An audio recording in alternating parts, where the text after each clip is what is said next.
In today's video, I'm going to show you how to change the divider color in Notion, even though Notion doesn't officially allow colored divider blocks. This is a simple workaround using inline equations, and once you learn it, you can create clean, colorful dividers to organize your pages better. This is perfect if you want your Notion workspace to look more aesthetic, more readable, and more customized.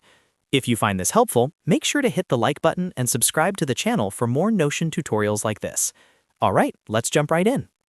First, go to the Notion page where you want to add or change a divider color. You can do this on any page, whether it's a notes page, a dashboard, or a database page. Normally, Notion dividers are created using 3 hyphens, but those default divider blocks can't be customized with colors. That's why we're using a workaround instead. Once you're on the page, click anywhere on the page where you want the divider to appear. Make sure your cursor is placed exactly where you want the colored divider. Now type a / on your keyboard to open the Notion command menu. From here, type Inline equation. As you type, you'll see Inline equation appear in the list of blocks. Click on Inline equation to insert it into your page. This opens a small equation input box.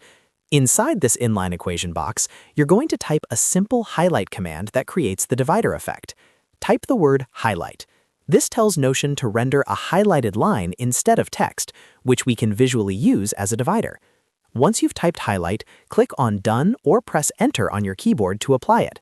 You'll now see a highlighted line appear on your page, acting as a divider.